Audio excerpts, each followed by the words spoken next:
going on, back to the book. At the present time, much attention is being devoted to the development of gadgetry.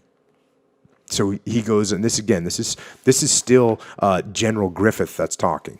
And he's saying something that we hear all the time. When I was in the military, all the time you hear that, we're going to get this new technology and that's going to change everything, and they're going to be and technology is great, but it's not the key component of war. And he says this: I do not mean to suggest that proper weapons and equipment will not play an important part in anti-guerrilla operations, for of course they will. Constant efforts should be made to improve communication, food, medical, and surgical packs. Weapons and ammunition must be drastically reduced in weight.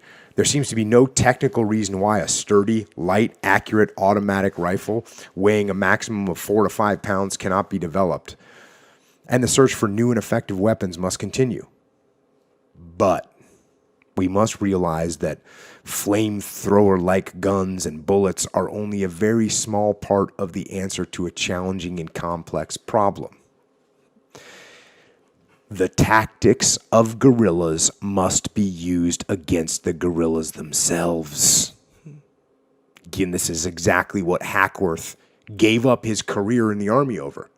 This is how he wanted to fight, and people were not listening to him. They must be constantly harried and constantly attacked. Every effort must be made to induce defections and take prisoners. The best source of information of the enemy is men who know the enemy situation.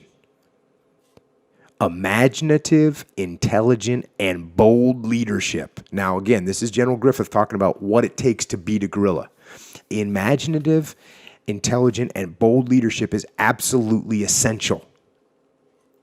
Commanders and leaders at every echelon must be selected with these specific qualities in mind.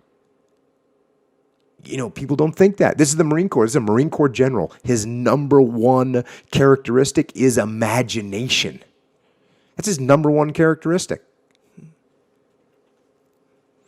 Officers and NCOs who are more than competent under normal conditions will frequently be hopelessly ineffective when confronted with the dynamic and totally different situations characteristics of guerrilla warfare.